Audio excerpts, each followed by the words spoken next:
हरे राम राम राम हरे हरे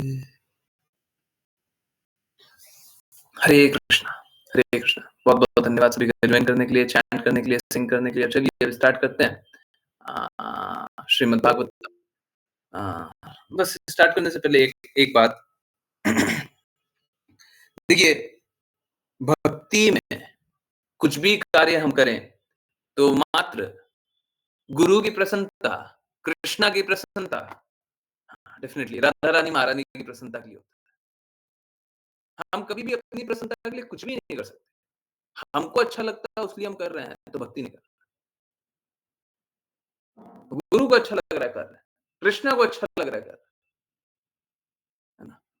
तो हम कीर्तन भी करें तो डेफिनेटली कृष्णा की प्रसन्नता के लिए होना चाहिए। हमको अपना अपना अच्छा लग रहा है, इससे कोई फर्क नहीं पड़ता।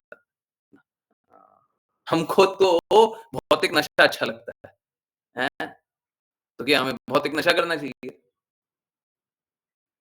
जन सामान्य को भौतिक नशा ही ज़्यादा अच्छा लगता है, हैं? तो देखिए, अगर हम लोगों को अपनी स्थिति पे छोड़ दिया जाए, तो निश्चित रूप से हम पाप पूर्ण कार्य ही करेंगे। अ, हमारी स्वतंत्रता का मतलब है पाप पूर्ण कार्य का शुरुआत। हमको अपनी अगर स्वतंत्रता पे छोड़ दिया जाए, तो हम निश्चित रूप से पाप पूर्ण कार्य करेंगे। ठीक है? हाँ, चलिए, तो इसी बात पे समझने का प्रयास को आगे बढ़ाएँ। कल बहुत ही अच्छा श्लोक स्टार्ट हुआ था। आज पेन बॉक्स एंड हुआ है और पेन बॉक्स जहाँ पे एंड हुआ है ना, वही यहाँ पे है ना? शायद आज तक कभी ऐसा नहीं हुआ ना, उसी दिन पढ़ रहे हैं, शायद आज आ जाए, है ना? यही श्लोक में है। जो हम लोग पेन बॉक्स में जो रेफरेंस अगर चेक करें, यही वाला श्लोक है। है ना?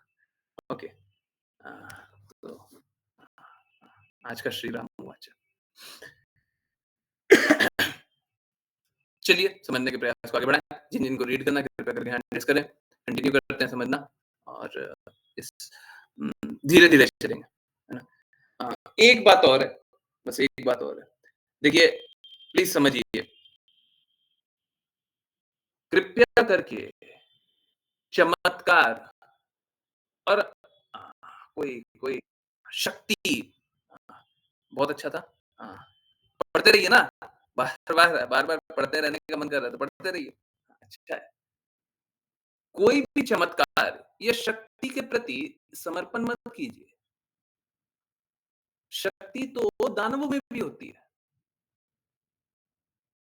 ठीक है? इसी पे बहुत डिटेल्ड रूप से हम लोगों ने खुद अपने क्लास में बहुत सारा चमत्कार होते हुए देखा है, परंतु मेरा रिक्वेस्ट है, कृपया करके चमत्कारों पे समर्पण मत कीजिए, शुद्धता पे समर्पण कीजिए। हम लोग बोलते भी है, शुद्धता जहाँ समर्पण वहाँ। परम शुद्धता कृष्णा के पास है और कहीं नहीं, और वही गुरु प्रदान करते हैं। तो अ, बहुत बार लोग है ना चमत्कार या हम लोग चैतन्य महाप्रभु की बातों से ठीक विपरीत चलते हैं। चैतन्य महाप्रभु बोलते हैं ना, धनम न जनम न सुंदरी। तो हम लोगों को जो कोई धन दे दे, कोई फॉलोवर दे दे, कोई सुंदर स्त्री दे दे, तो हम उसके पीछे भाग जाते हैं। इसके ठीक विपरीत होना चाहिए। भक्ति का अर्थ है ये तीनों के प्रति अनासक्ति, है ना? चलिए समझने का प्रयास को आगे बढ़ाएँ। अ, हरे कृष्णा। अश्लेषा माता जी। हरे कृष्णा गुरुजी। हमारा वास्तविक कार्य जीवन के वास्तविक उद्देश्य की जाँच करना और भगवान की हरे कृष्णा माता जी कहाँ पे? हरे कृष्णा गुरुजी लास्ट लाइन से पढ़ना ना? अच्छा हाँ, हाँ, हाँ, ये वाला तो पढ़ लिया था। ओके, ठीक है, प्लीज़ जी, कंटिन्यू। हरे कृष्णा। हमारा वास्तविक कार्य जीवन के वास्तविक उद्देश्य की जाँच करना और भगवान की भक्ति सेवा करना होना चाहिए। इस प्रकार हम अपनी आध्यात्मिक गतिविधियों में शाश्वत रूप से धन्य हो जाएँगे, जो ज्ञान और आनंद से पूर्ण होंगी। हरे यन कृष्णा, हरे कृष्णा, हरे हरे कृष्णा गुरु। तो देखिए क्या है, लोग है ना इस जगत में आर्थिक विकास के पीछे भागे जा रहे हैं। हम लोग सुनते भी हैं विकास, विकास, विकास। इस भौतिक जगत का विकास, विकास नहीं है, यही विनाश है। हम लोगों को ऐसा लगता है देख कर के कि यहाँ पे विकास हो रहा है, पर एक्चुअली में अगर आप सही रूप में देखें, तो सब कुछ का दोहन, शोषण हो रहा है। तो जितना विकास की बातें सुनते हैं, वो एक्चुअली में हम सत्य तो यही है कि हम विनाश के रास्ते पे चल रहे हैं। असली चेतना का विकास भगवान के प्रति जागृत होकर के, भगवान की सेवा करके ही हो सकता है ना? तो उम, अ, अगर हम अपने आप को भगवान के लिए नहीं लगाते हैं, तो हम हमेशा कष्ट पाएँगे। परंतु अगर हम अपने आप को भगवान के लिए लगा दें, तो देखिए क्या होगा, हमें ज्ञान प्राप्त होगा। कौन-सा? दिव्य ज्ञान, ये भौतिक ज्ञान नहीं। भौतिक ज्ञान कैसा होता है, हम अधिक से अधिक अर्जित करने का प्रयास करते हैं। दिव्य ज्ञान वो होता है, जिसको हम जैसे अमृत होता है ना, अमृत का एक बूँद का क्वालिटी भी वही होता है, जो अमृत का एक ग्लास का क्वालिटी होता है ना? तो ये आध्यात्मिक ज्ञान उस अमृत के समान है ना? तो इसमें बहुत बार हम लोग देखते हैं और बड़ा आश्चर्य का बात है ना, कुछ लोग है ना बहुत ज़्यादा कुछ जानते हैं, कुछ लोग बहुत कम जानते हैं, परंतु बहुत डेडिकेशन से, बहुत ज़्यादा समर्पित होकर के, जो कम जानता हो परंतु पूर्ण रूप से समर्पित रहे, वो ज़्यादा शुद्ध है। हमको अत्यधिक ज्ञान प्राप्त करने की भी अभिलाषा नहीं होनी चाहिए। देखिए समझिए, भगवान भगवद गीता में अर्जुन बताते हैं कि आप स्वयं अपनी शक्ति से अपने बारे में जान सकते हैं। तो कितना भगवान बताएँगे, वो अपने ही शक्ति द्वारा ही आपको बताएँगे और जितना हमको पता है, भगवान के बारे में क्या-क्या मालूम है। जो भी पता है ना, सब भगवान ने ही बताया है। तो भगवान जितना प्रकट करना चाह रहे हैं, उतना प्रकट होने दीजिए और जितना प्रकट नहीं करना चाह रहे हैं, उतना तो आपको पता भी नहीं है और पता कर भी नहीं सकते। तो हमको इस ज्ञान की भी अभिलाषा नहीं होनी चाहिए। हमको तो भगवत ज्ञान, भगवत प्रेम की अभिलाषा होनी चाहिए। वो वो बूँद, एक बूँद के समान भी, एक एक लेश मात्र के समान भी, अगर भगवान का प्रेम अनुभव हो जाए और उसी प्रेम में डूबे रहे, हैं? हाँ, अभिलाषा ही होनी चाहिए। ठीक है? तो यही जीवन का वास्तविक उद्देश्य यही होना चाहिए कि भगवान से प्रेम पुनर्जागृत कर लें और उसी प्रेम में डूबे रहें, है ना? हाँ, और यही ज्ञान और दिव्यानंद भी प्रदान करेगा। ओके, नेक्स्ट अ, आश्लेषा माता जी आप कंटिन्यू करें। हरे कृष्ण गुरुजी।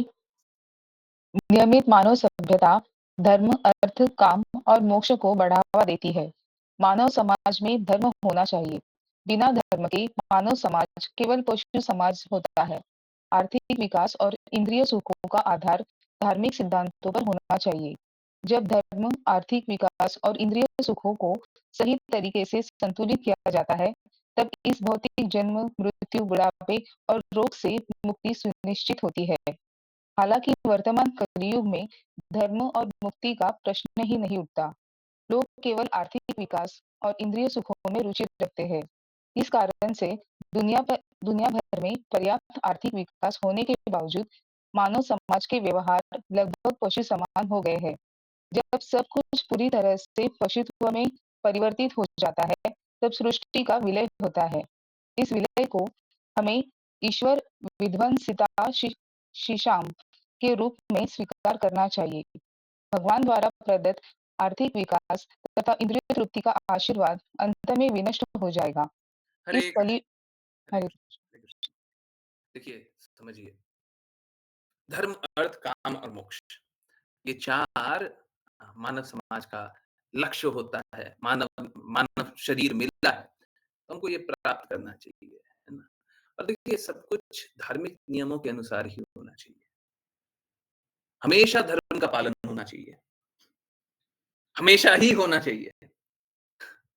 परंतु हमेशा होते हुए भी अंत में तो सारे धार्मिक नियमों का त्याग सारे धार्मिक नियमों को त्यागना ही होगा।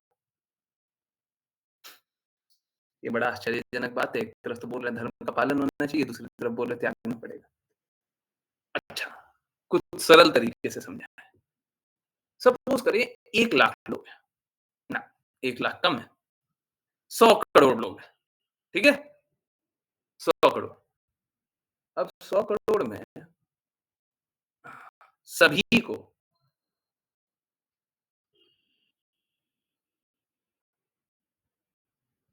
एक्सेप्ट 100 लोग या 1000 लोग, 100 करोड़ में 1000 लोगों को निकाल दीजिए। उनका गणना तो ऐसे भी नहीं होता है, ऑलमोस्ट नगण्य है। 100 करोड़ में 1000 लोगों का क्या मान है? कुछ भी नहीं है, है ना? हाँ, एक बार के लिए आइडिया के लिए बस बता रहा हूँ। बाकी सभी को ये 100 करोड़ लोग हैं ना, बाकी सभी को धर्म का पालन निश्चित रूप से हमेशा ही करना ही है। जो नहीं करेगा संघर्ष पाएगा। परंतु ये 1000 लोग हैं ना, ये शुद्ध अवस्था में आ गए। अब ये जो 1000 लोग हैं, इन पे कोई नियम लगता ही नहीं है और इनको कोई नियम का पालन करना ही नहीं है। कृष्ण में भगवद गीता में बोलते हैं सर्वधर्मान् परित्यज्य माम एकम शरणं व्रज। सभी धर्मों का परित्याग करके मेरे शरणागत हो जाओ।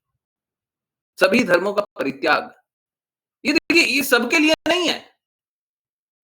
ये जो कृष्णा के शरणागत होना चाहते हैं उनके लिए है। बाकी लोगों को धर्मों का परित्याग नहीं करना है।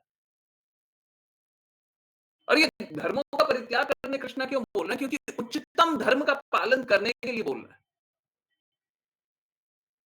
हम कभी भी धर्मों का त्याग नहीं कर सकते। परंतु जब ऊंचे धर्म का पालन करना होता है, तो निम्न धर्म को हमेशा ही त्याग देते हैं। कभी भी ऊंचा काम होता है, तो निम्न कार्य को त्याग दिया जाता है। ऊंचा लक्ष्य होता है, निम्न लक्ष्य को त्याग दिया जाता है। हमको नहीं चाहिए छोटा।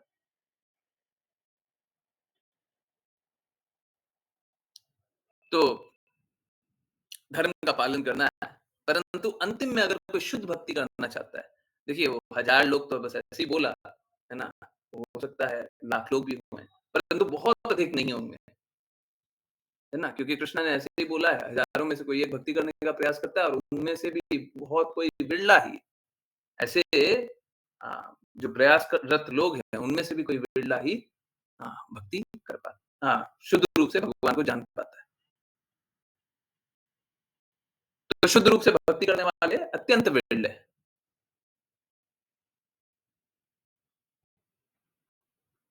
तो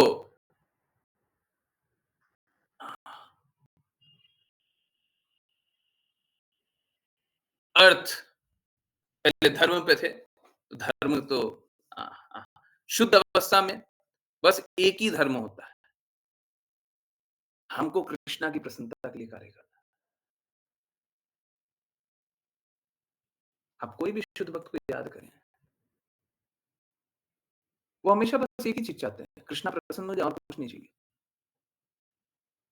हमको भी अपना जीवन इसी प्रकार से जीने का प्रयास करना चाहिए, कृष्णा प्रसन्न हो जाए हमको और कुछ नहीं चाहिए। गुरु प्रसन्न हो जाए और कुछ नहीं चाहिए। गुरु भी कृष्णा के रिप्रेजेंटेटिव होते हैं और कुछ चाहते भी नहीं है। जिस गुरु का लक्ष्य कुछ और हो, कि कृष्णा तो प्रसन्न हो जाए और मेरा बैंक अकाउंट में थोड़ा बैलेंस भी बढ़ जाए। कृष्णा तो प्रसन्न हो जाए और मेरे को कपड़ा भी मिल जाए, मेरे को थोड़ा दान भी मिल जाए, मेरे को थोड़ा मान मिल जाए, मेरे को थोड़े फॉलोवर्स मिल जाए। वो गुरु नहीं हो सकता, बिल्कुल नहीं हो सकता।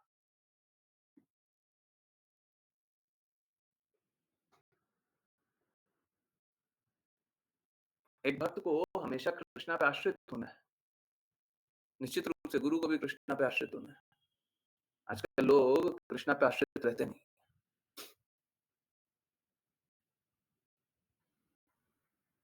श्रील प्रभुपाद बताते हैं, आप भगवान के प्रति पूर्ण रूप से समर्पित रहिए ना, भगवान सारी व्यवस्था प्रदान कर देंगे, चिंता मत कीजिए।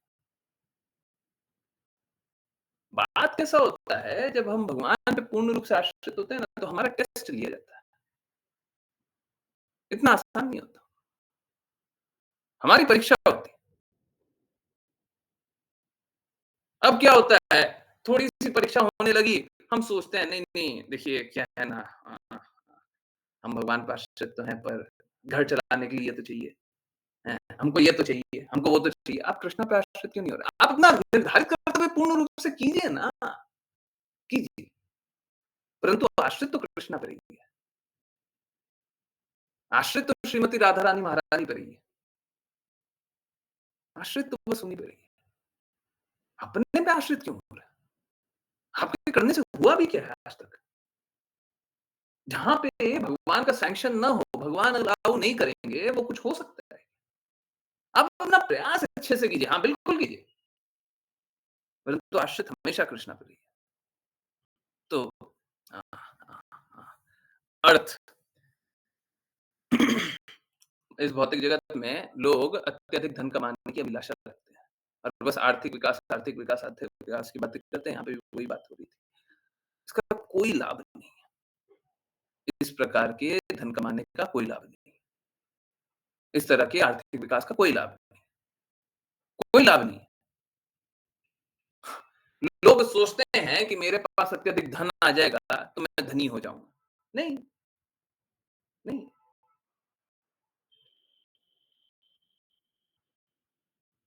आप धन आ जाएगा, धनी तो हो जाइएगा, परंतु इससे तो कुछ नहीं हो रहा। इससे कोई लाभ नहीं हो रहा। बहुत धनी-धनी लोग बहुत असंतोष में रहते हैं। क्यों रहते हैं? दुखी रहते हैं, परेशान रहते हैं। क्यों रहते हैं? धन तो वो आनंद नहीं पहुँचा रहा।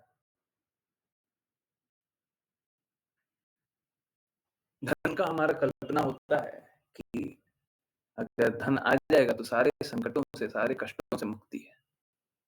नहीं होता। हम सब आत्माएँ हैं। हमारे जीवन का लक्ष्य प्रेम प्राप्ति है, धन प्राप्ति नहीं है। तो हम प्रेम के लिए कार्य क्यों नहीं करें? मूर्खता में हम धन के पीछे दौड़ रहे हैं। जहाँ पे प्रेम है, जहाँ पे कृष्णा है, वहाँ पे कृष्णा की शक्ति लक्ष्मी देवी भी।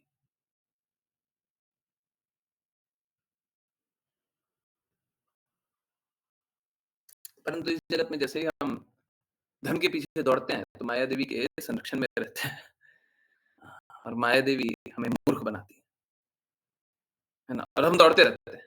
अब देखेंगे जो अत्यधिक धनी लोग होते हैं, वो धन के पीछे दौड़ते रहते हैं, दौड़ते रहते हैं, दौड़ते रहते हैं, दौड़ते रहते हैं, है ना? हाँ, तो ये अर्थ है।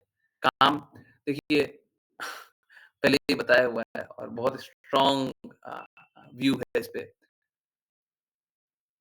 इस जगत में काम वासना बस एक छलावा है। ये कभी किसी को ना आनंद दिया, ना देगा। लोग एक छलावे के प्रति आकर्षित हैं। वो सत्य है ही नहीं।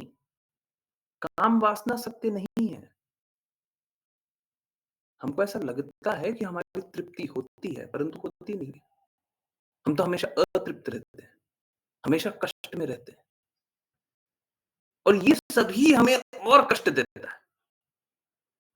धर्म, अर्थ, काम, जीवन का एक ही लक्ष्य बचता है मोक्ष, है ना?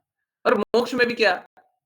हाँ, मात्र मोक्ष नहीं, कृष्णा प्रेम प्राप्ति, है ना? मुक्ति नहीं, भक्ति,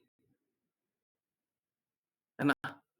तो मोक्ष में भी एक क्वालिफायर है ना, एक ऊँचा स्तर, हमको कृष्णा का प्रेम मिल जाए। तो हमारा हमारा हृदय ये होना चाहिए, हमको मात्र कृष्णा का प्रेम मिल जाए और कुछ और हैं, हम लोग प्रेयर भी करते हैं ना, ये गुरु के लिए बोलते हैं, परंतु कृष्णा के लिए भी यही है। "आर ना करिह मने आशा" है ना? और कोई अभिलाषा नहीं होनी चाहिए। अन अन्य अभिलाषिता शून्यम। जब तक सारी अभिलाषा शून्य नहीं हो गई है, जब तक हमको ये कामना है, वो चाहिए, वो चाहिए, वो चाहिए, तब तक कृष्णा नहीं मिलेगा। अभी आपको वो सब चाहिए, आप चाह लीजिए। श्रील प्रभुपाद बोलते हैं चाहिदा है, चाहिदा। हैं, हमको ये भी चाहिए, वो भी चाहिए। तो जब तक चाहना हमारा खत्म नहीं हो रहा है ना, हमारी अभिलाषा खत्म नहीं हो रही है, तब तक आपको कृष्णा नहीं चाहिए। ठीक है, कोई बात नहीं, आप सब चाह लीजिए। जब चाहने के बाद थक जाइए और समझ में आ जाएगी ये सब हमको चाहिए ही नहीं था, तब कृष्णा के प्रेम को पाने के लिए आप आगे बढ़िए,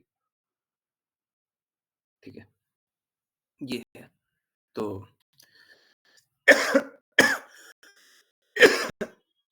इस मानव निर्मित सभ्यता में धर्म, अर्थ, काम और मोक्ष इसको बढ़ावा दिया जाता है ना? इसके बारे में हम लोग हमेशा जानते हैं कि ये जीवन का लक्ष्य होता है। परंतु असली असली लक्ष्य क्या है? असली लक्ष्य है कृष्णा प्रेम प्राप्ति, मोक्ष का ही एक उच्चतम स्तर, है ना? मोक्ष से ही एक उच्चतम स्तर। तो बस यही है। हुँ। हाँ, देखिए यहाँ पे कितना क्लियरली लिखा हुआ है। हालाँकि वर्तमान कलयुग में धर्म और मुक्ति का प्रश्न ही नहीं उठता। कोई भी धार्मिक नहीं है। अब समझिए अब एक बहुत इम्पोर्टेंट सिद्धांत है। जैसे-जैसे शुद्धता का स्तर नीचे जाए, वैसे-वैसे हमको दृढ़ता और बढ़ा देनी चाहिए। जब आप देखें ना सब कोई डिविएट कर रहे हैं, आप और दृढ़ता से चलिए क्योंकि पतन होने का चांसेस और बढ़ जाएगा। जब देखें कि सब कोई गलत कर रहा है, आप और शुद्धता से कार्य कीजिए और दृढ़ता से। जैसे अभी सपोज़ करें कि आपके अगल-बगल हम लोगों को क्या डिवोटी एसोसिएशन रखना चाहिए, भक्तों का संघ रखना चाहिए, है ना? श्रील प्रभुपाद ने बोला है, भक्ति सिद्धांत सरस्वती ठाकुर ने बोला है, गौर किशोर दास बाबा जी ने बोला है, भक्तों के संग रहना चाहिए। अब देखते हैं कि शुद्ध रूप से भक्ति नियम का पालन तो कोई करना भी नहीं चाहता। इस स्थिति में हमको और दृढ़ता से भक्ति करनी चाहिए और दृढ़ता से।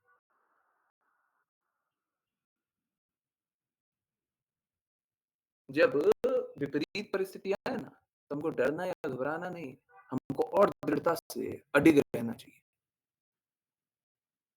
और दृढ़ हो जाइए। जब दृढ़ हो जाइएगा, तो फिर कष्ट आपको सताएगा नहीं, है ना? तो ये है। चलिए नेक्स्ट अ,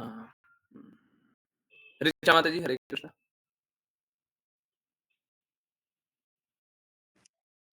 हरे कृष्ण गुरु जी।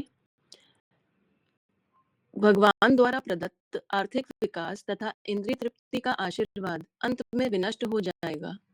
इस कलयुग के अंत में भगवान कल्कि के अवतार के रूप में प्रकट होंगे और उनका एकमात्र कार्य पृथ्वी पर सभी मानवों को नष्ट करना होगा। उसके बाद एक और सुनहरा युग प्रारंभ होगा। इसलिए हमें यह समझना चाहिए कि हमारी भौतिक क्रियाएं बच्चों के खेल जैसी हैं। बच्चे समुद्र के किनारे खेल सकते हैं और पिता यह बचकाना खेल देख सकता है जिसमें बालू से इमारतें, दीवारें और बहुत कुछ बनाते हैं। लेकिन अंत में पिता बच्चों से घर आने को कहेगा, फिर सब कुछ नष्ट हो जाएगा। जो लोग आर्थिक विकास और इंद्रिय सुखों की बचकानी गतिविधियों के प्रति अत्यधिक व्यस्त होते हैं, वे कभी-कभी भगवान द्वारा विशेष रूप से कृपा प्राप्त करते हैं, जब वह उनके इन निर्माणों को नष्ट कर देते हैं। हरे हरे कृष्ण। कृष्णा, हरे कृष्णा। कृष्णा का एक नाम हरि भी है। हरि, वो जो अनर्थ को हर लेते हैं, सारी बुराइयों को हर लेते हैं, सारी गंदगी को हर लेते हैं। कृष्णा कभी अच्छे को नहीं हरते हैं। कृष्णा कभी भक्ति को हरते हैं क्या? कभी प्रेम को हरते हैं? नहीं, कृष्णा हमेशा बुरे को हरते हैं, है ना? बुराई को हरते हैं, गंदगी को हरते हैं, मलिनता को हरते हैं, है ना? तो देखिए, हम लोग भगवान से द्वेष करके एक अलग व्यवस्था चाहते हैं, जहाँ पे हम आनंद लूट सकें। तो भगवान ने प्रदान कर लिया, जाओ, तुम जाओ भौतिक जगत में, तुम जाओ प्रभु बन जाओ, हैं? और अब हमें सब कोई प्रभु बोलता है ना? बच्चा हम पे आश्रित रहता है, पत्नी हम पे आश्रित रहती है। हाँ, हाँ, इनफैक्ट बूढ़े हो जाने पे पिता-माता भी आश्रित हो जाते हैं, तो वो हमें ही स्वामी समझते हैं। ये कर देंगे तो हो जाएगा, नहीं तो नहीं होगा, है ना? तो हम प्रभु बन जाते हैं। माताएँ खुद अपने आप को प्रभु जानने लग जाती है, क्या? हम खाना बना रहे हैं, तब तो आप खा रहे हो, नहीं तो भूखे मरोगे आप। हैं? होता है ना? हैं? सब प्रभु बनिए, हैं? तो इस भौतिक जगत में आकर के हम प्रभु बनना चाहते हैं और भगवान व्यवस्था भी प्रदान कर देते हैं, जाओ बन जाओ। परंतु ये प्रभु बन के कोई लाभ नहीं है, ये लाभ नहीं है। अब दिक्कत की बात तब होती है, जब भगवान ने तो सारी व्यवस्था भी प्रदान कर दी, अब हमारा थोड़ा मन बढ़ गया। हम क्या करने लगे, हम धार्मिक नियमों का पालन भी नहीं कर रहे। आप समझिए, भगवान ने हर देवी-देवता को शक्ति प्रदान की है, परंतु सारी शक्तियों का एक मूल आधार है। आधार क्या? नियमों का पालन करते रहिए। देवी-देवता आपको वो प्रदान करते रहेंगे जो आपकी आवश्यकता हो। है ना? अब क्या करें कि हम बोलने लगे कि चलिए हम तो देवी-देवता को भी नहीं मानते, हम तो अपने ऊपर आश्रित हैं, धर्म का पालन हम करेंगे नहीं, शास्त्रों को मानेंगे नहीं, हमारा जो मन करेगा सो करेंगे। तो इस स्थिति में क्या होता है, जैसे ही धर्म का पतन होता है, वैसे ही सारी विसंगतियाँ आ जाती है, सारी बुराइयाँ आ जाती है और समाज में आप देख रहे होंगे आजकल है ना, लोग धर्म का पालन नहीं करना चाहते हैं और सारी बुराइयाँ, सारी कुरीतियाँ समाज में आ गई है। क्यों? क्योंकि धर्म का पालन नहीं कर रहे और कोई कारण नहीं है। तो जब ऐसा होता है और ये अत्यधिक बढ़ता है, तो अलग-अलग व्यवस्थाएँ बनती है, इसको शमन करने का, दमन करने का, इसको एंड करने का। अलग-अलग व्यवस्थाएँ बनाते हैं। भगवान अलग-अलग तरीके से कोविड भी बना था ना, उस समय भगवान के प्रति जागृति कम हो गई थी। लोग थोड़ा जागृति फिर बढ़ा दिए, है ना? ठीक इसी प्रकार से व्यवस्थाएँ बनती है ना? बहुत छोटी-छोटी सूक्ष्म से बड़ी व्यवस्थाएँ बनती है। परंतु ये सारी व्यवस्था मात्र इसलिए है, ताकि हम भगवान के प्रति अपनी जागृति बढ़ाएँ, है ना? हम अधार्मिक सिद्धांतों से हट करके धार्मिकता पे जाएँ। परंतु स जैसे कोविड हुआ, मैं आपको एक एग्ज़ाम्पल दे रहा हूँ। कोविड नॉट नेसेसरीली कोविड ही हो, कुछ भी ऐसा इवेंट हो, जैसे किसी का परिवार में कुछ एक बुरा देख लिया। तो ये सब कुछ जैसे आपको एक एक बहुत ही क्लियर एग्ज़ाम्पल है, सभी सभी ने रियलाइज़ किया होगा। यस, किसी ने भी शरीर त्यागा हो और आपको पता चला हो, ठीक है? हाँ, आप उनके पास गए हों, उनका शरीर देखे हों, हाँ, पुरुष को चीज़ है, एक और कार्य में वो लगते हैं, अंतिम संस्कार में और जब अग्नि में शरीर को डाल देते हैं, पंचतत्व में विलीन करा देते हैं। मालूम है, उस पल सभी को ये बात अनुभव होती है, कोई एक्सेप्शन नहीं होगा। होती है, नहीं होती है, जल्दी से चैट में लिखिएगा। उस समय हर किसी को ये बात अनुभव होती है कि ये जो मानव शरीर है ना, ये बहुत कम समय का है और बहुत जल्दी ये तो गए हैं, जिनने शरीर छोड़ा है वो तो गए हैं, हमारा भी समय जल्दी ही आ जाएगा। बहुत ज़्यादा समय नहीं है, है ना? सही बात है, नहीं है? हरे कृष्णा, सही है, नहीं है? हाँ? जो भी शरीर त्यागने वाले हों, उनके साथी जो भी साथ आते हैं, सभी को अनुभव होता है ना? हुँ? कि ये जो शरीर है, ये बहुत लंबा नहीं है, ये भी चला जाएगा, समाप्त हो जाएगा ये। परंतु थोड़ा समय होता है और फिर से हम अपने गतिविधियों में लिप्त हो जाते हैं, भूल जाते हैं। है ना? हम अपनी गतिविधियों में लिप्त हो जाते हैं, हम आनंद लूटने लग जाते हैं, इस जगत में आनंद लूटने लग जाते हैं, उससे कोई लाभ नहीं। इस प्रकार का इस जगत में आनंद लूटने से कोई लाभ नहीं, है ना? तो अच्छा यही है कि आप हाँ, हाँ, इस तरीके से अपने आप को भौतिक नशे में मत डालिए, उससे कुछ मिलेगा नहीं। ये नशा ही है ना कि जब सत्य देखते हैं, कोई शरीर त्याग दिया, ये सत्य है ना? देखा तो हमको जागृति हुई, परंतु फिर नशे में चले गए।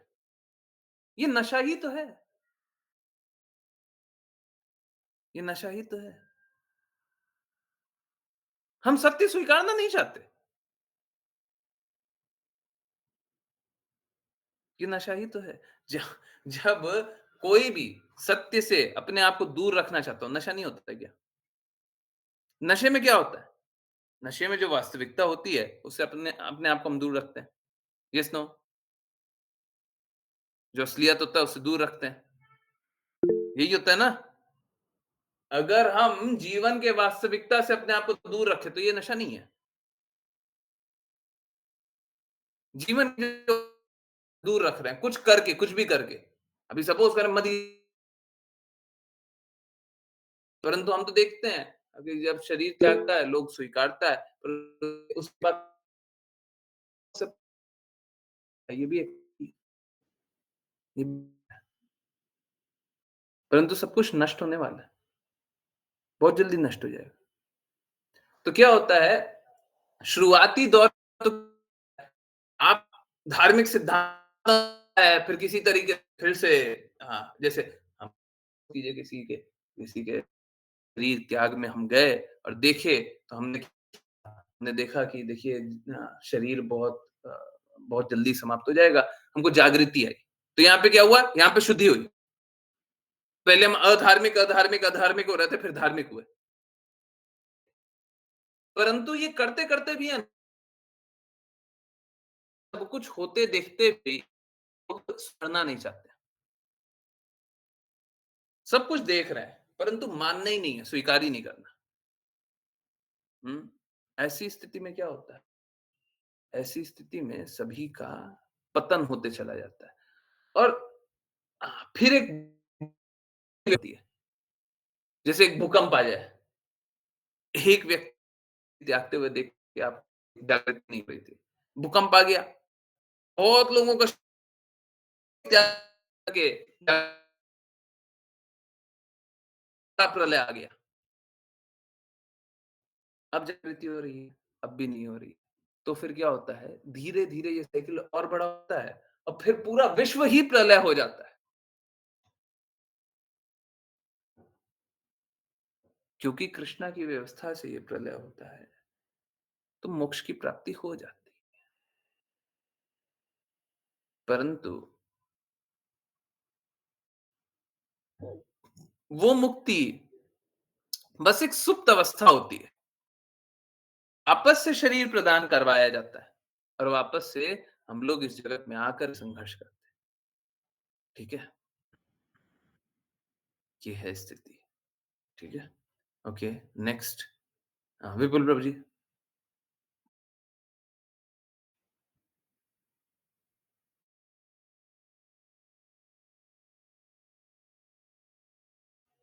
हरे कृष्ण विपुल प्रभु जी। ओके, अश्लीषा हरे कृष्ण। हरे कृष्णा गुरुजी। भगवान ने कहा है, यस्याह अनुगृह्यामि हरिषे तद धनम शनैः। भगवान ने युधिष्ठिर महाराज से कहा था कि जब वह अपने भक्त से उसका भौतिक ऐश्वर्य छीन लेते हैं, तो यह उनकी विशेष कृपा होती है। सामान्यतः इसीलिए यह अनुभव होता है कि वैष्णव के भौतिक रूप से ऐश्वर्य नहीं होता। जब एक वैष्णव शुद्ध भक्त भौतिक ऐश्वर्य पाने का प्रयास करता है और साथ ही भगवान की सेवा करने की इच्छा रखता है, तो उसकी भक्ति सेवा रुक जाती है। भगवान उसे विशेष कृपा दिखाने के लिए उसके तथाकथित आर्थिक विकास और भौतिक ऐश्वर्य को कर देते हैं। इस प्रकार भक्त जब अपने बार-बार प्रयासों में असफल हो जाता है, तो भगवान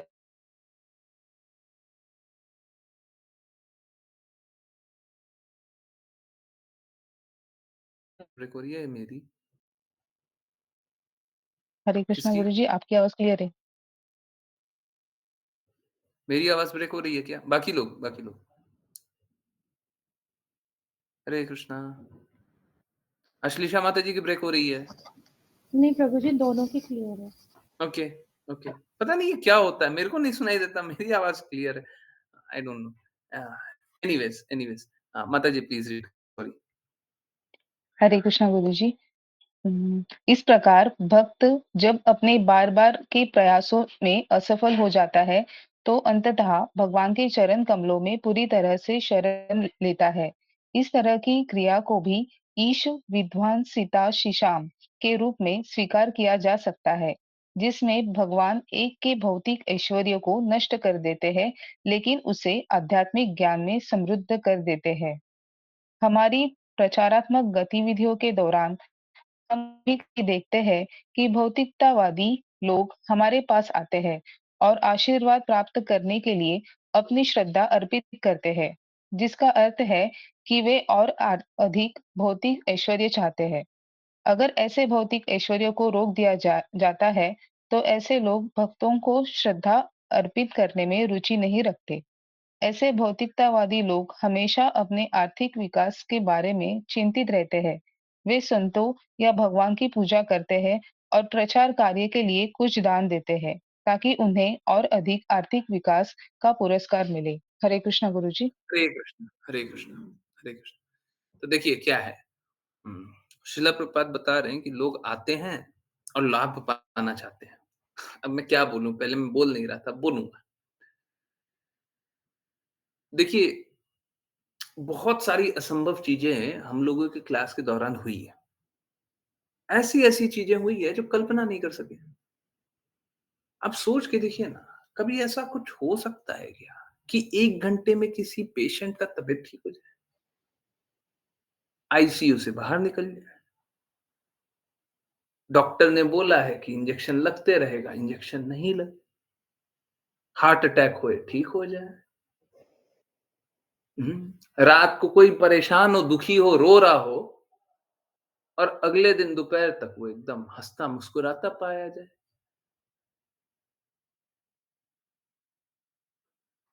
अरे! ये सब बहुत कम है, ठीक है? मेरे लिए ये हमेशा हाँ, हाँ, हाँ। देखिए, जीवन का लक्ष्य है कृष्णा प्रेम पाना। तो हमेशा ये मुक्ति और कृष्णा प्रेम पाना, ये सबसे ऊँचा होगा। तो कोई 5 दिन में शुद्ध हो जाए, ये सभी हम लोगों ने आँखों के सामने देखा। बहुत लोगों की बीमारियाँ ठीक हुई है, वो तो अलग ही है। बहुत लोगों की, इनफैक्ट जो भी अपनी बीमारियाँ लेकर के आए हैं, ऑलमोस्ट सबकी बीमारियाँ बेटर हुई है। जिनने भी अपने बारे में कुछ भी बताया हो कि प्रभु जी ये कष्ट है, उस कष्ट से वो निकल रहे हैं। लोग ये लाभ देखना चाहते हैं। अब बात कैसा है, समझिए बात, हम सारा लाभ देंगे, सभी लाभ होगा, परंतु लाभ मेरा कंडीशन पे है। आप हरे कृष्ण महामंत्र जपेंगे, आज्ञा पालन करने का प्रयास करेंगे, शुद्धता लाने का प्रयास करेंगे तब। देखिए जैसे क्या होता है ना,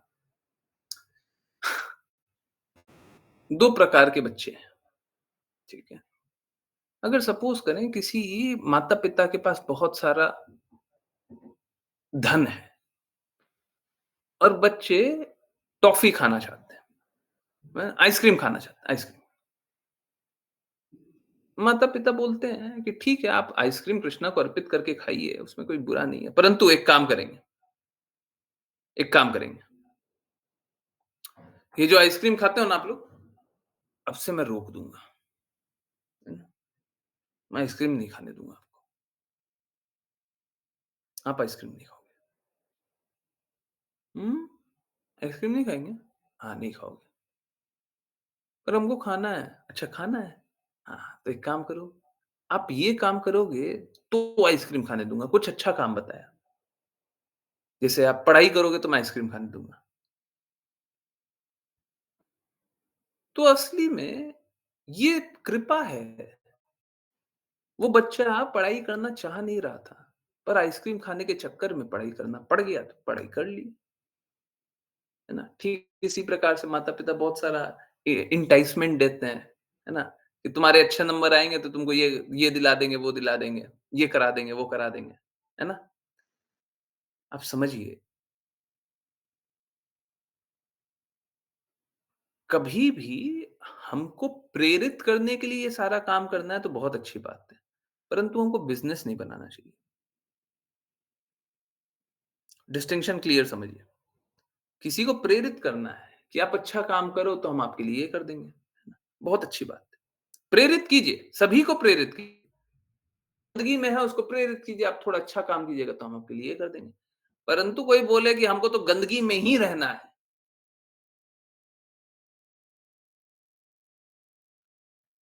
हम गंदगी में ही रहना चाहते हैं, हम गंदगी नहीं छोड़ेंगे और हमारा ये कष्ट है, तो हमारे पास निवारण नहीं है। हम उनकी बिल्कुल मदद नहीं करना चाहते। इतने असंभव कष्टों से लोग निकल गए और हर बार निकल रहे हैं। कोई एक्सेप्शन मिला है? कोई बोलता है कि मेरा मेरा कष्ट आपने सॉल्व नहीं किया? कोई ऐसा मिला है? परंतु क्या है, लोग अपनी गंदगी अवस्था में ही रहना चाहते हैं और बोले कि हमको कष्ट से भी निकलना है। हो सकता है मुझे कष्ट से भी निकाल दें, परंतु आप जो गंदगी अवस्था को आप स्वीकार रहे हो ना, वो मेरे को एक्सेप्टेबल नहीं है। हम आपकी मदद नहीं करेंगे। हम आपकी मदद नहीं करेंगे। हम मदद कर सकते हैं पर नहीं करेंगे, बिल्कुल नहीं करेंगे। आप पहले मेरी बातों को स्वीकारिए, भक्ति करने को स्वीकारिए, है ना? आप भक्ति कीजिएगा, हम आपकी मदद करेंगे। देखिए, कभी भी है ना टिट फॉर टैट नहीं होना चाहिए, बिज़नेस नहीं है। परंतु लोग स्वीकारने को ही तैयार नहीं है।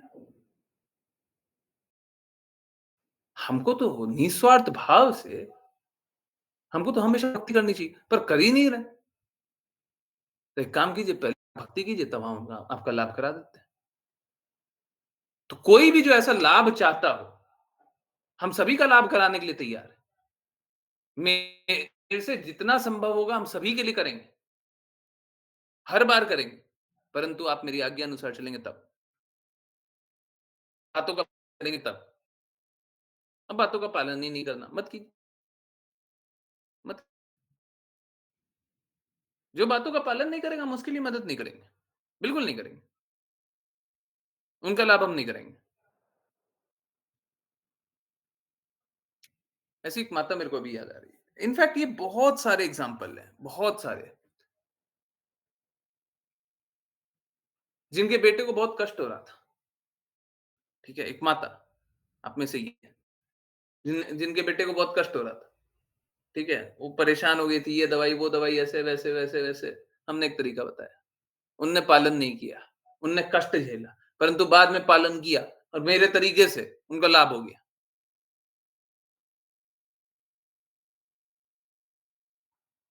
हम ठीक है, मेरे पास सॉल्यूशन है, परंतु हम तभी सॉल्यूशन देना चाहते हैं, जब आप मेरी बातों का पालन करें, बस। मेरी बातों का पालन करके मेरा मान कीजिए, न कीजिए, ये होए, वो होए, मैं ये भी कुछ नहीं चाहता। मैं ये चाहता हूँ, आप भक्ति कर लीजिए, कृष्णा का प्रेम प्राप्त कीजिए, कृष्णा के धाम जाइए, यहाँ पे कष्ट में क्यों सड़ रहे हैं? अभी तो एक बार कष्ट से बचा लिया, एक बार ये कर लिया, एक कर लिया, हैं? अगली बार क्या होगा? अगली बार कौन बचाएगा? कैसे बचेंगे अगली बार?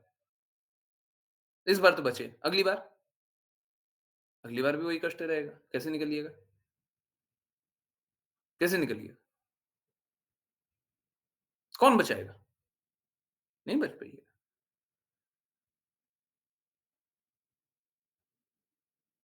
ठीक है? यही है।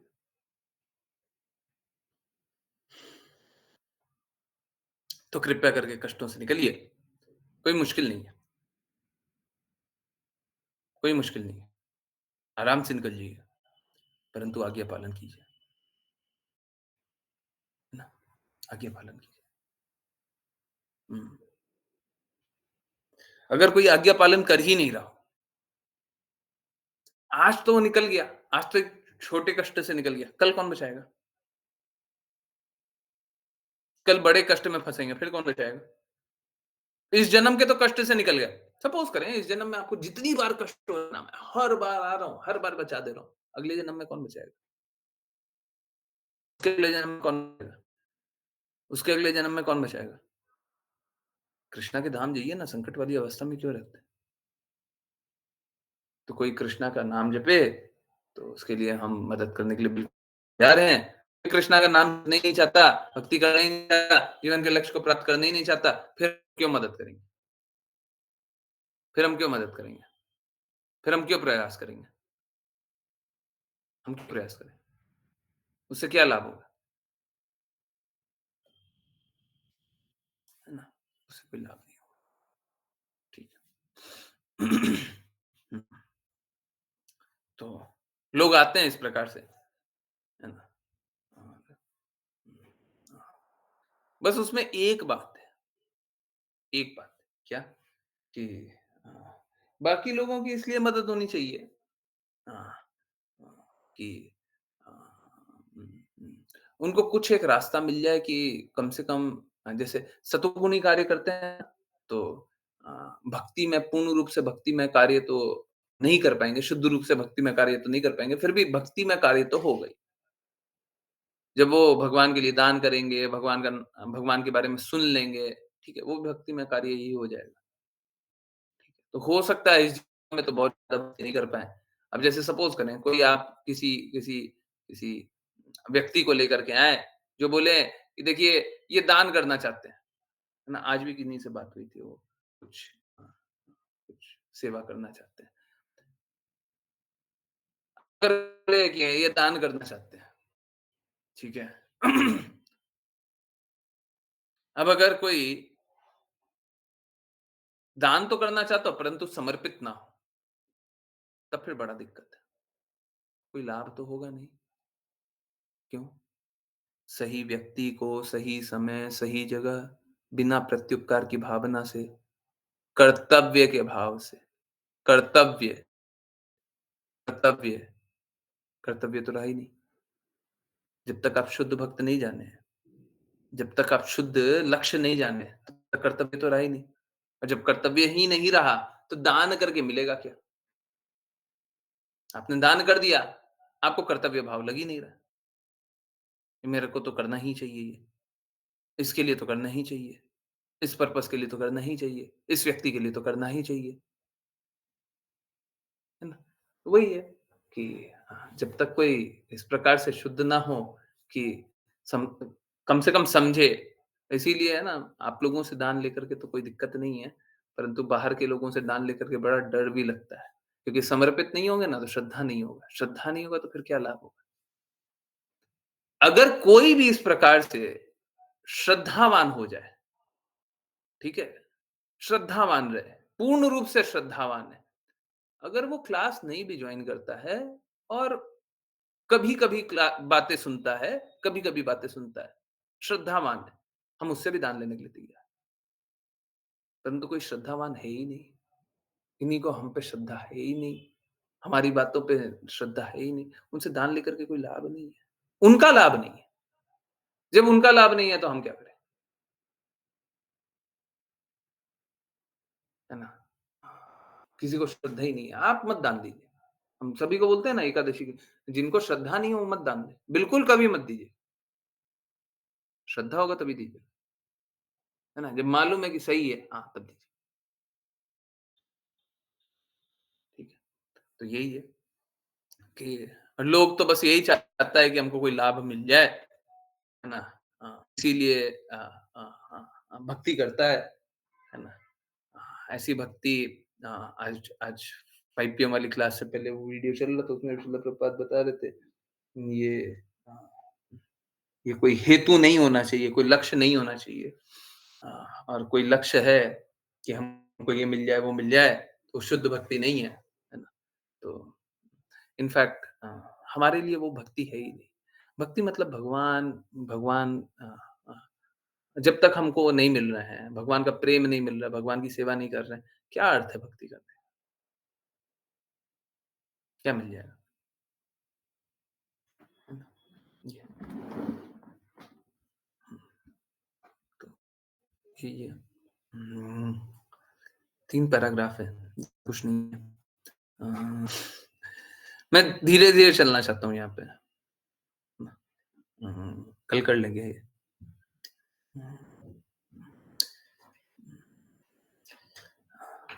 मैं एक पॉइंट भी मिस नहीं करना चाहता हूँ और 10 बजे बोलोगे ना, बहुत लोगों को लगता है प्रभु जी थोड़ा हो गया। कोई जाना चाहे तो जा सकते हैं। 10 बजे बाद, है ना? मैं तो नहीं चाहता कोई साढ़े 10 बजे तक भी जाए। लालची हूँ मैं। मौका जितना मिल जाए, भगवान की बातें सुनिए, है ना? अगर अगर निर्धारित कर्तव्य नहीं रुक रहा है तो हमको सुनना चाहिए। ठीक है। यही है। तो हुँ, भगवान हम सभी पे कृपा करते हैं। देखिए ये बात इम्पोर्टेंट है, ये मैंने नहीं बोला।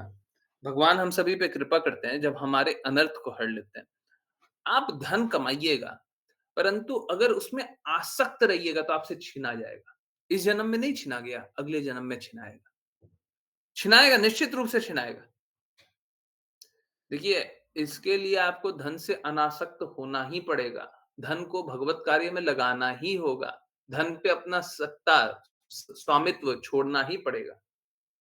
अगर परिवार तो मिला, पत्नी तो मिली, बच्चे तो मिले, पर अब आसक्त हो गए, तो आपको अगला जीवन भी मिलेगा और आपको उस जन्म में आसक्ति त्यागनी पड़ेगी।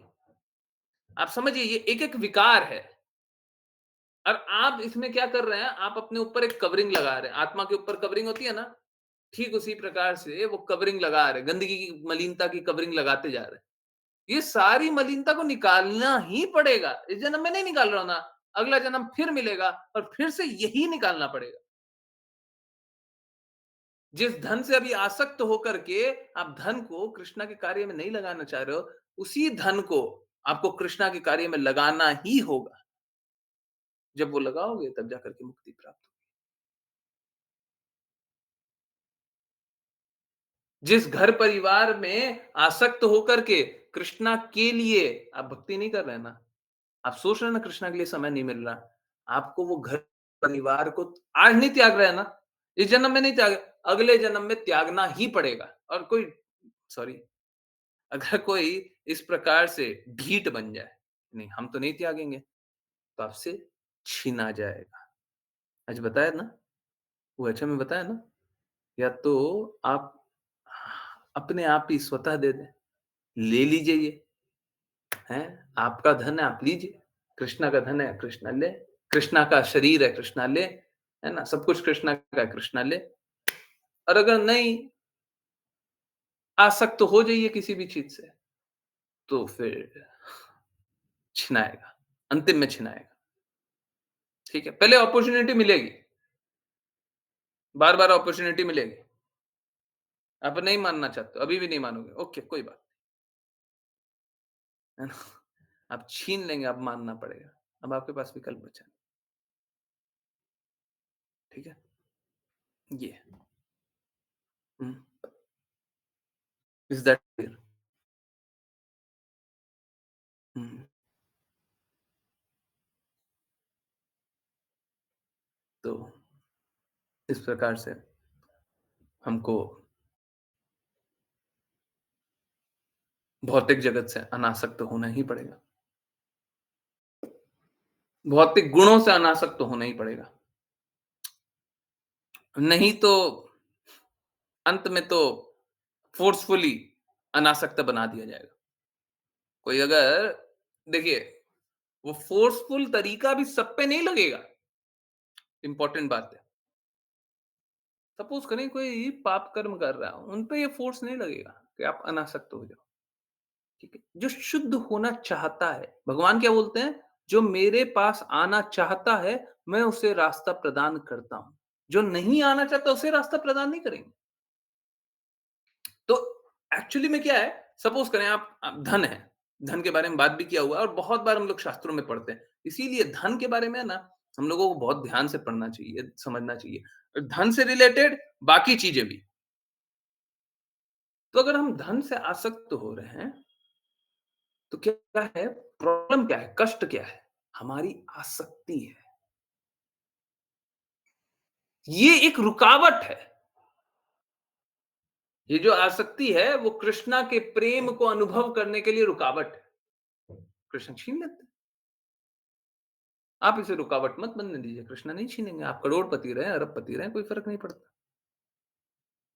आप कृष्णा के लिए उपयोग करते रहिए, नहीं छीनेंगे। आप आसक्त होना चाहते हैं, तो कृष्णा छीन लेंगे, सब छीन लेंगे। जो भी चीज़ कृष्णा के प्रेम तक रोक रही हो, आप भक्ति कीजिएगा तो अनर्थ को छीन लेंगे।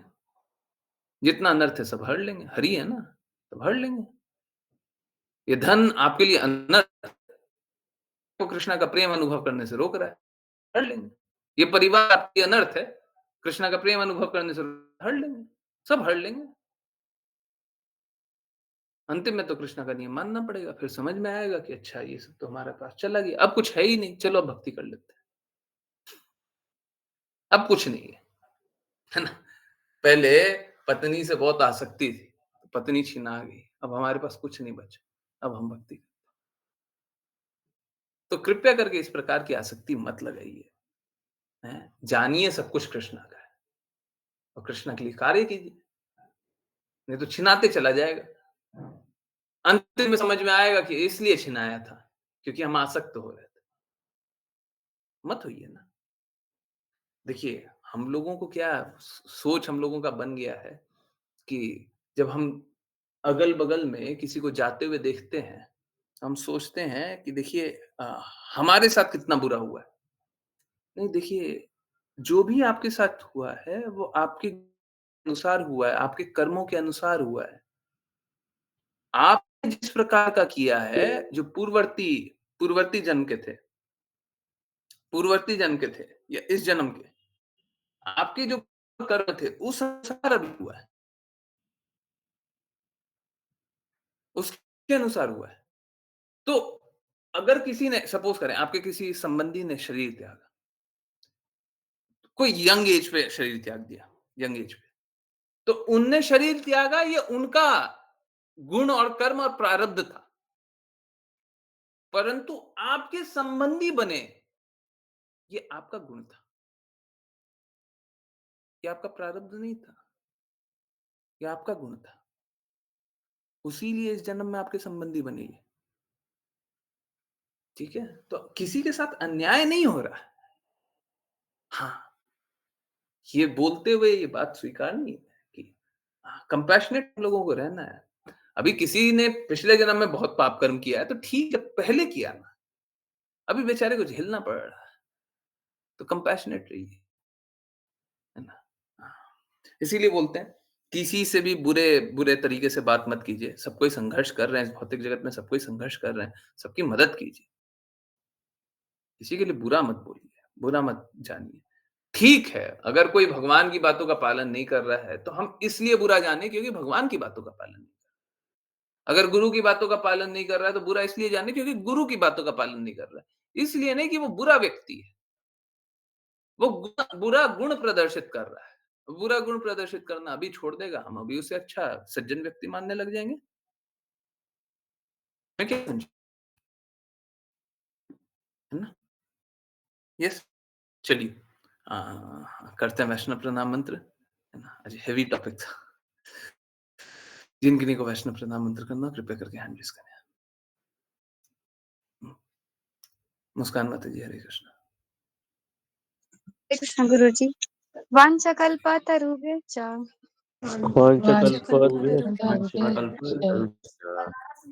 कृपा सिन्धुभ्यश्च कृपासिन्धुभ्यः च पतितानां पावनेभ्यो पावनेभ्यो नमः। वैष्णवेभ्यो नमो वैष्णवेभ्यो नमः। नमः। अनंत कोटि वैष्णव वृंद की जय। जय। जिस मन से ऐसी भक्ति वेदांत स्वामी श्रील प्रभुपाद की जय। श्रील भक्तिवेदांत सरस्वती ठाकुर गौर किशोर दास बाबा जी, भक्ति विनोद ठाकुर, जगन्नाथ दास बाबा जी, नामाचार्य श्री हरिदास ठाकुर की जय। जय। श्री रूप सनातन भट्ट रघुनाथ गोपाल भट्टदास रघुनाथ की जय। जय। श्री कृष्ण चैतन्य प्रभु नित्यानंद श्री अद्वैत गदाधर श्री गौर भक्त वृंद की जय। गंगा माई यमुना महेंद्र देवी तुलसी महारानी प्री द्वारका वृंदावन धाम की जय। सभी भक्तों की जय। हरे हरे कृष्णा कृष्णा हरे हरे कृष्णा कृष्णा कृष्ण हरे कृष्ण हरे हरे हरे राम राम हरे हरे राम राम राम हरे हरे हरे हरे कृष्णा कृष्णा हरे कृष्ण कृष्णा हरे कृष्ण हरे हरे हरे राम राम हरे राम राम हरे राम राम हरे हरे हरे कृष्णा कृष्ण हरे कृष्ण राम हरे हरे राम हरे हरे राम कृष्ण राम हरे हरे हरे कृष्ण प्रभु जी। हरे कृष्ण हरे कृष्ण। बस 1 मिनट या 2 मिनट रुक जाइए। हरे कृष्ण। यस, मुस्कान सही दिया। देखिए क्या है, जब हम पढ़ाई करते रहते हैं तो माता-पिता हमसे मोबाइल छीन लेते हैं। अगर मोबाइल है आपके पास, आप पढ़ाई कर रहे हैं, आप रखिए ना अपने पास, परंतु इसका दुरुपयोग मत कीजिए। अगर दुरुपयोग कीजिएगा तो छीन लेंगे। माता-पिता आजकल ऐसे करते हैं कि पहले ही बोलते हैं मोबाइल दे दो, फिर पढ़ाई करो। वो गलत है। परंतु हमको दुरुपयोग नहीं करना चाहिए। अगर हम दुरुपयोग नहीं करेंगे तो माता-पिता को मोबाइल देने में क्या दिक्कत है ना? शुद्ध अवस्था में, शुद्ध माता-पिता में भी कोई विकार नहीं होना चाहिए। मैंने किन्हीं माता से सुना और ये बड़ा आश्चर्यजनक था। किन्हीं माता से सुना कि अपने बच्चे को है ना वो कीपैड वाला मोबाइल दिलाया था, ठीक है? कीपैड वाला वो पुराने ज़माने में चलता था ना 1 2 3 4 5 6 7 8 9 वो वाला। क्यों? क्योंकि वो मोबाइल से अनासक्त रहे। ये क्या ज़रूरी है? ठीक है, कोई बात नहीं। हाँ, हाँ, हमको अपने आप को नियंत्रित करना है। हमको परिस्थितियों को नियंत्रित नहीं कर लेना है। हमको अपने आप को नियंत्रित करना है। और अपने आप को नियंत्रित करना है तो अपने आप को डिसिप्लिन बनाना है। अपने आप के लिए वो नियम होना चाहिए कि हम उपयोग नहीं करेंगे। हमारे पास सारे संसाधन हैं, पर हम बुरे संसाधनों का उपयोग नहीं करेंगे। ये हम पे नियम है,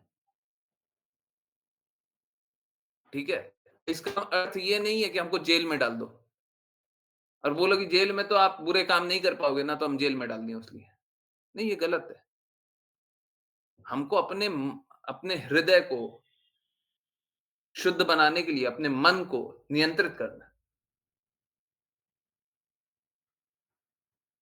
हृदय की शुद्धता चाहिए ना, तो मन की मलिनता को हटाना पड़ेगा। ठीक है? तो कृपया करके सब कोई परिस्थितियों को नहीं बदलिए, अपने आप को बदलिए। एनवायरनमेंट को बदल दे रहा है। लोग क्या चाहता है? लोग चाहता है कि हम तो है ना इस एनवायरनमेंट में अब दूसरे एनवायरनमेंट में चले। हाँ, कभी-कभी ऐसा होता है कि हम नहीं मैनेज कर पाते। शुद्ध भक्त होंगे तो उसमें भी मैनेज कर लेंगे, हमसे नहीं मैनेज होता है ना? कोई कोई है परिस्थिति, जैसे सपोज़ करें अ अ अ अ, कोई कोई अ, जैसे कोई असुर माता-पिता है, आसुरी एकदम। तो बच्चों को माता-पिता से दूर रह कर के भी अगर भक्ति कर सकते हैं तो करना चाहिए। अब प्रहलाद महाराज को तो ज़रूरत पड़ा। वो तो हिरण्यकशिपु के साथ रहते थे तब भी भक्ति करते थे। हमको भी वैसे ही करके भक्ति करना चाहिए। माता-पिता असुर रहें, आसुरी गुण रहें, तब भी हम उनके पास रह कर के ही भक्ति करें। ठीक है, अगर नहीं कर पा रहे हैं तो आप दूर रह कर के कर लीजिए। आप में उतनी क्षमता नहीं है ना, हमसे उतना हो नहीं पा रहा है। होना तो चाहिए, पर नहीं कर पा रहे हैं। तो यथास्थिति को भी स्वीकारना, परंतु ऐसा हर चीज़ में मत करने लग जाइए कि हर बार एक एनवायरनमेंट अभी कोई हमसे झगड़ा करने लग गया, पड़ोसी हमसे झगड़ा करने लग गया। हम बोले इस एनवायरनमेंट में तो हमसे भक्ति होगी नहीं, हम चल दिए। ये मूर्खता है, ये मूर्खता है। ठीक है, माता-पिता थोड़ा-सा बुरा व्यवहार कर लें और हम बोले कि इस एनवायरनमेंट में तो भक्ति नहीं होगी। है ना? ये मूर्खता है। ठीक है, तो ऐसा मत कीजिए, ऐसा मत कीजिए। परंतु हाँ, कभी-कभी एकदम विपरीत परिस्थिति, बहुत विपरीत परिस्थिति होगी। अब उस विपरीत परिस्थिति में भी हमको भक्ति तो करनी ही चाहिए। हमसे नहीं हो पा रहा है, इसलिए हमने एनवायरनमेंट बदल लिया, है ना? नहीं तो हमारा ये प्रवृत्ति नहीं होता है। हाँ, होना चाहिए कि हम एनवायरनमेंट बदल लें। हम अपना मोबाइल बदल लें, हम मोबाइल वही रखेंगे, पर अनासक्त रहेंगे। हमको इसमें आसक्ति नहीं चाहिए, ठीक है? उसके लिए स्पेशली हम मोबाइल चेंज कर रहे हैं या उसके लिए स्पेशली हम एनवायरनमेंट चेंज कर रहे हैं, वो ठीक नहीं, ठीक है? सही कह रहे हैं एकदम प्रभु जी। बच्चों को बहुत कंट्रोल्ड एनवायरनमेंट में जब रखा रखा जाता है, हाँ, लेकिन जब उन बच्चों को फ्रीडम या दूसरा एनवायरनमेंट मिलता है, तो वो आउट ऑफ कंट्रोल हो जाते हैं। ऐसा होते देखा हाँ, क्योंकि वो नियंत्रित नहीं है। वो तो गुलामी गुलामी जैसे गुलाम होता है ना, वैसे जी रहे हैं। जैसे ही उसको आज़ादी मिलेगी, वो कुछ और करने लग जाएगा। वो ठीक नहीं है ना? तो हम लोगों को खुद पे नियंत्रण होना चाहिए। माता-पिता को बच्चों को यही सिखाना चाहिए, आप नियंत्रित हो। हम एनवायरनमेंट को नियंत्रित कर दें, वो ठीक नहीं है, ठीक है। इसका मतलब ये नहीं है कि हम चले जाएँ जैसे अफ़गानिस्तान मान लीजिए या फिर बांग्लादेश, बांग्लादेश में है ना बहुत ज़्यादा हो रहा है। तो बांग्लादेश चले जाएँ और बोले कि हमको इस एनवायरनमेंट में भी भक्ति करनी चाहिए। हाँ, ऐसा मत कीजिए कि आपसे जहाँ पे नहीं हो पा रहा है, वहाँ पे मतलब एक मुश्किल परिस्थिति बना रहे हैं, है ना? हमसे नहीं हो पा रहा है ना मुश्किल परिस्थिति में, हम उतनी मुश्किल परिस्थिति परंतु इसका मतलब ये नहीं है कि आप हर जगह जहाँ पे भी रह रहे हो, हमसे ये तो नहीं हो पाएगा, हैं? बच्चे लोग बहुत लगाने लग जाते हैं, हमसे ऐसे में तो पढ़ाई नहीं हो पाएगा, हम तो ये नहीं कर पाएँगे, हम तो वो नहीं कर पाएँगे। बच्चों को जुझारू बनाइए, परिस्थितियों को सामना करें। आज तो आप हैं, उनके लिए अच्छी परिस्थिति है। कभी तो शरीर त्यागिएगा। उनकी बुरी परिस्थिति होगी तब क्या करेंगे? हैं? स्ट्रॉन्ग नहीं बनाते, वीक बनाते हैं, बताइए? क्यों बना रहे हैं वीक? हैं? कमज़ोर मत बनाइए, स्ट्रॉन्ग बनाइए। हुँ? बच्चों को स्ट्रॉन्ग बनाइए, अच्छे संस्कार दीजिए, अच्छे गुण में स्थित रखिए, ताकि हम रहें ना रहें। कभी ना कभी तो शरीर त्यागेंगे, ये तो सत्य है। हम रहें ना रहें, वो बुरे परिस्थिति में ना रहें, है ना? ये, ठीक है? यस। किन्हीं और की कोई जिज्ञासा, कुछ पूछना है, कुछ बताना है? प्लीज़ बताइए। यस, मुस्कान माता जी, हाँ बताइए। आश्लेषा माता जी कुछ पूछ रही हैं। हाँ, मुस्कान माता जी पूछना है, अनम्यूट कर सकती हैं।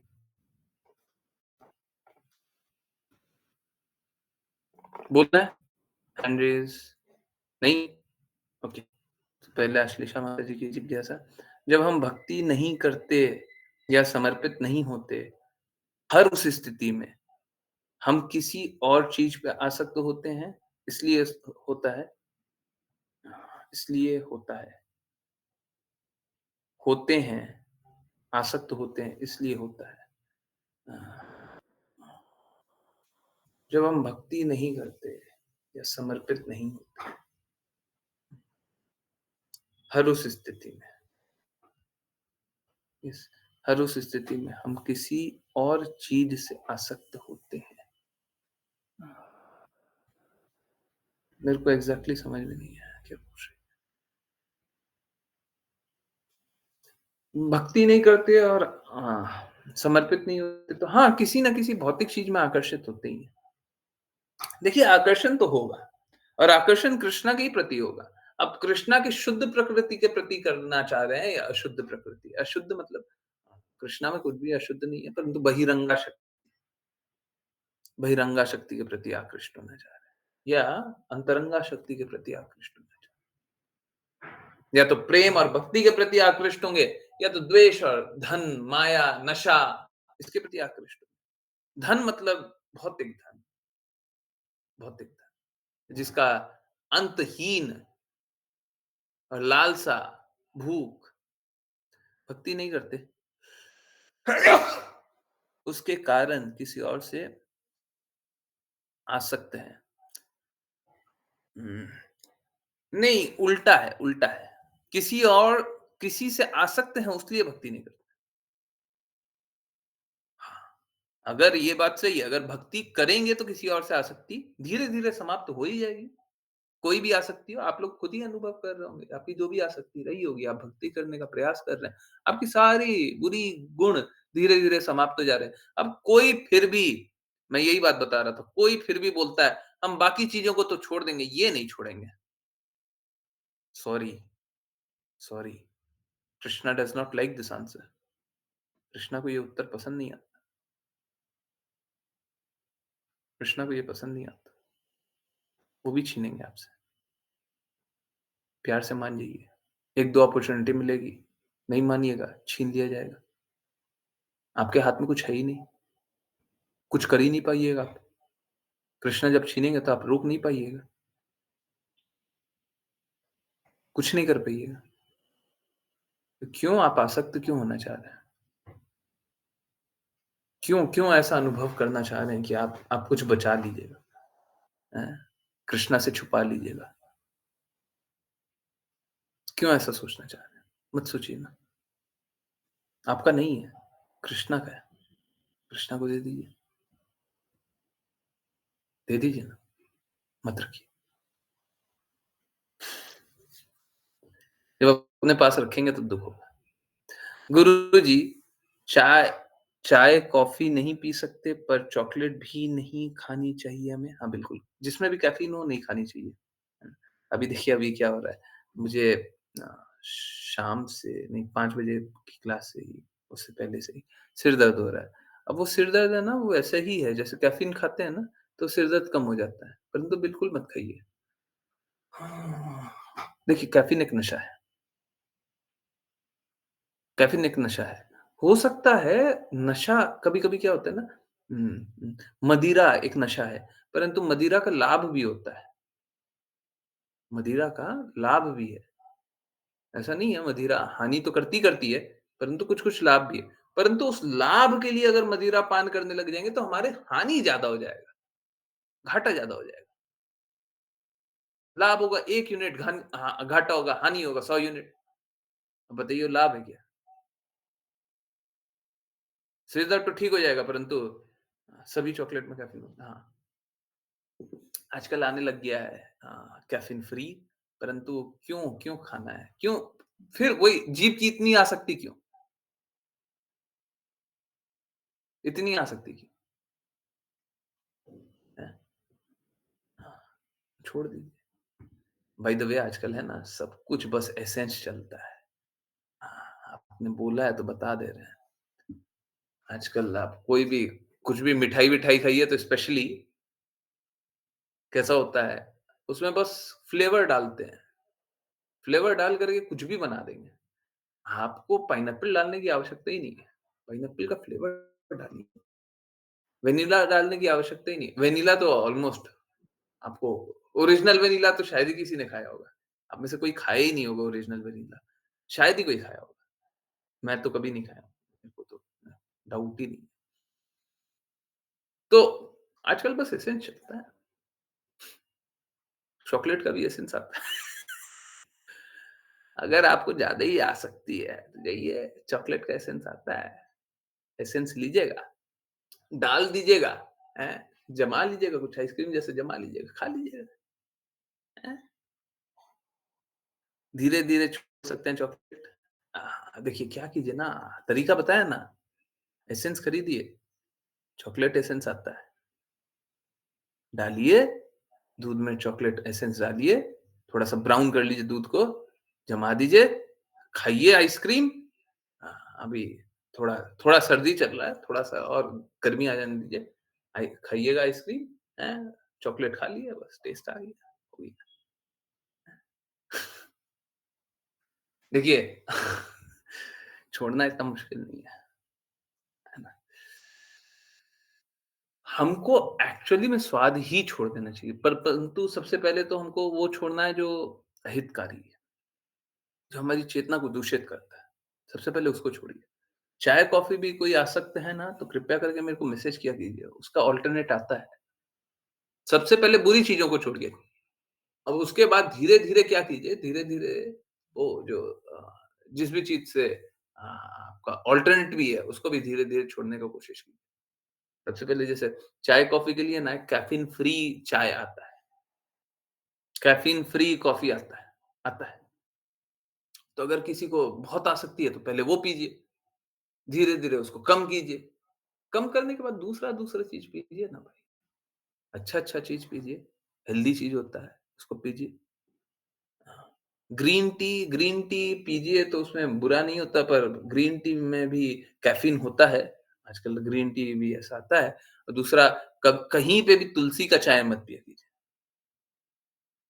तुलसी हम ना तो चूर सकते हैं, दाँत से भी चूरना नहीं चाहिए, गलत बात है। ना तो चूर सकते हैं, चबा सकते हैं, ना उसे कूट सकते हैं, है ना? कुछ भी नहीं कर सकते। तो बहुत बार ग्रीन टी में तुलसी होती है, वो एकदम गलत होता है। कैफ़ीन होता है, वो गलत होता है। ये होता है, ठीक है। चिकोरी ब्रांड की कैफ़ीन फ्री कॉफ़ी आती है, हाँ। चिकोरी एक्चुअली में ब्रांड नहीं है, चिकोरी जैसे एक कॉफ़ी का क्वालिटी है ना? जिसमें कैफ़ीन नहीं होता, ठीक है। देखिए, समझिए, प्रॉब्लम किससे है? प्रॉब्लम हमको कैफ़ीन से है। कैफ़ीन नशा करता है, हमको कैफ़ीन नहीं चाहिए। जहाँ पे कैफ़ीन फ्री मिल जाएगा, खा सकते हैं।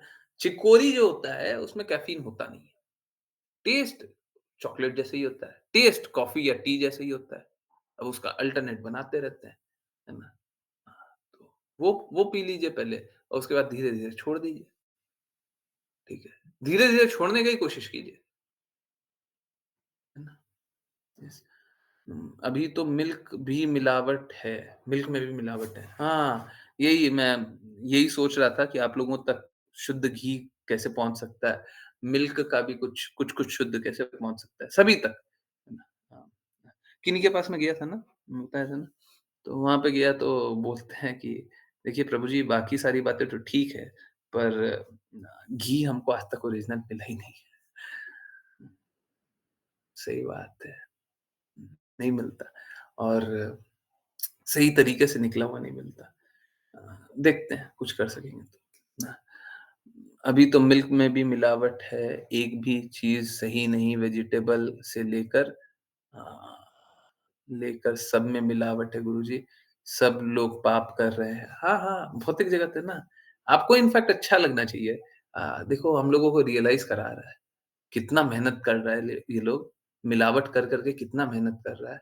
हमको बार-बार अनुभव करा रहा है। यहाँ पे भी गड़बड़ है, यहाँ पे भी गड़बड़ है, यहाँ पे भी गड़बड़ है, यहाँ पे भी गड़बड़ है, यहाँ पे भी गड़बड़ है। हमारा यहाँ पे रहना ही गड़बड़ है जी, हमारे यहाँ पे रहना ही गड़बड़ है ना? हाँ, हमको रियलाइज़ करा रहा है। हमको अच्छा लगना चाहिए, तो बुरा नहीं लगना चाहिए। हम गलत जगह फँस गए हैं। सब कुछ गड़बड़ किए जा रहा है, हम वहीं पे रह रहे हैं, है ना? हाँ, तो कोशिश कीजिए यहाँ से बाहर निकलने का, हैं? कहीं गलत जगह अगर आप चले जाएँ, तो आप बाहर निकलने का कोशिश करते हैं ना? हाँ, तो आप जब गलत जगह फँस गए, कोशिश कीजिए, हैं? कोशिश कीजिए गलत जगह फँस गए हमको नहीं पता था, ये बहुत ही गलत है, हमको निकलना है यहाँ से। गुरुजी मैं राधा वल्लभ मंदिर गई थी, तो वहाँ तुलसी माला मिली थी, वहाँ से सबसे बड़े गुरु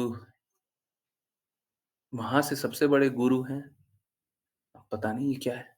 ओके, उन्होंने कहा था कि मुझे ये तुलसी की पत्ती पैर के नीचे नहीं आनी चाहिए और इसको चाय चाय में बनाकर पीना, घर में भी सबको प्रसाद देना। नहीं, गलत बात है। चाय में डाल कर के गलत बात है। एक तो चाय पीना ही गड़बड़ है। अब क्या करें हम? क्या समझाएँ? और तुलसी का चाय बनाना, तुलसी तुलसी माता का कोई अपमान करे वो एकदम गलत है। इनफैक्ट मालूम है क्या? ये आप लोग सर्च कीजिए और आप लोग खुद देखिएगा, पता कीजिए, इज़ इट राइट और नॉट? तुलसी को अगर दाँत के नीचे चबा लें ना, तो मरकरी निकलता है। तुलसी को आप लोगों को मालूम है, किसी को मालूम है? अगर कोई तुलसी चबाता हो, तो दाँत से मरकुरी निकलता है। वो एक्चुअली में हेल्थ के लिए बहुत ही खराब होता है। तो तुलसी महारानी ऐसे ही बताती है कि हमको चबाने का नहीं है, हैं? हमको चबाने का नहीं है। अब हम फिर भी एक तरीके से नहीं, दूसरे तरीके से नहीं, तीसरे तरीके से क्या कर रहे हैं? मत कीजिए ना। डेंटल इश्यू होते हैं। हाँ, कोई तुलसी चबा ले दाँत दाँत खराब हो जाता है, खराब हो जाएगा सब, ठीक है? ज़हर जैसा भी हो जाता है। पर चाय तो अलाउ नहीं है, उसका कैसे यूज़ करूँ गुरुजी? देखिए क्या है, कुछ भी अर्पित करते हैं ना, तो उसमें एक-एक तुलसी ऊपर डालिए और कोशिश कीजिए दाँत के नीचे नहीं आए। जब भी हम प्रसाद पाते हैं ना, तो उसमें तुलसी होती है। अगर दिख जाए तो आप गटक लीजिए, कोशिश कीजिए, बिल्कुल भी दाँत के नीचे नहीं है, ठीक है? अभी गलती से कभी आ जाए तो माफ़ी माँग लीजिए बस ठीक है। अपना प्रयास शुद्ध होना चाहिए, है ना? हमारा प्रयास शुद्ध होना चाहिए। हमारे प्रयास में गंदगी नहीं होनी चाहिए, मलिनता नहीं होनी चाहिए, ठीक है? यस। हुँ, सभी को समझ आया? हरे कृष्ण। हुँ, किसी की कोई जिज्ञासा, कुछ पूछना है, कुछ बताना है, कुछ बोलना है?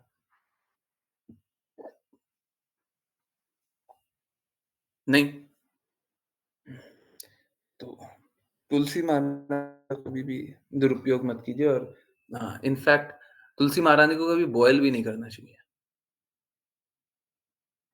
बॉयल भी नहीं, गरम भी कर रहे हैं वो नहीं, ना किसी प्रकार से गरम कर रहे हैं। क्यों गरम कर रहे हैं?